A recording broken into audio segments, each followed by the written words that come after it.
Paid नगरपालिकेसाठी Bharatiya Janata party आणि राष्ट्रवादी काँग्रेस युतीच्या उमेदवारांनी खासदार धैर्यशील पाटील, आमदार रविशेठ पाटील यांच्या प्रमुख उपस्थितीत शक्ती प्रदर्शन करत उमेदवारी अर्ज दाखल केले। या प्रसंगी भाजप, राष्ट्रवादी काँग्रेसचे पदाधिकारी, कार्यकर्ते बहुसंख्येने हजर होते। भाजप आणि राष्ट्रवादी युतीकडून नगराध्यक्ष पदासाठी प्रीतम ललित पाटील यांना उमेदवारी अर्ज त्यांनी दाखल केलाय, तर नगरसेवक पदासाठी भाजप आणि राष्ट्रवादी काँग्रेसच्या अनेक उमेदवारांनी अर्ज दाखल केले। या रॅलीला राज्यसभा खासदार धैर्यशील पाटील, भाजपचे आमदार रविशेठ पाटील, राष्ट्रवादी काँग्रेसचे नरेंद्र ठाकूर, दयानंद भगत, गटनेते अनिरुद्ध पाटील, अण्णा कडू, प्रीतम पाटील आदींसह हजारोंच्या संख्येने कार्यकर्ते आणि मतदार उपस्थित होते। यावेळी बोलताना खासदार धैर्यशील पाटील यांनी सांगितलं की फॉर्म भरण्याच्या रॅलीला जनतेचा मिळालेला प्रतिसाद पाहता पेड नगरपालिकेमध्ये एक नगराध्यक्ष आणि सर्वच्या सर्व 24 नगरसेवक भाजप आणि राष्ट्रवादी काँग्रेस युतीचेच उमेदवार निवडून येतील ही काळ्या दगडावरची रेघ आहे। राजकारणामध्ये जोडायचं असतं, तोडायचं नसतं। निवडणुकीत 5 वर्षात आपण केलेली कामं आणि करणार असलेली कामं याचा लेखाजोखा मांडायचा असतो। जनतेच्या वतीनं ज्या मंडळींना निवडून देतोय त्यांच्याकडून चांगलं काम करून घेणं ही आपली जबाबदारी असल्याचं खासदार धैर्यशील पाटील यांनी सांगितलं।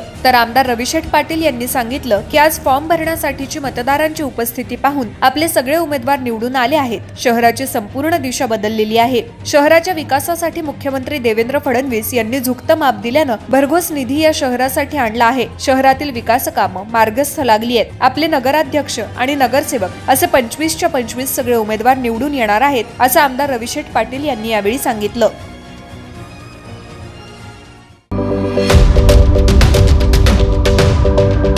YouTube वर सुद्धा रायगड टाइम्स सर्च करा आणि पहा रायगडच्या कानाकोपऱ्यातील प्रत्येक बित्तम बातमी।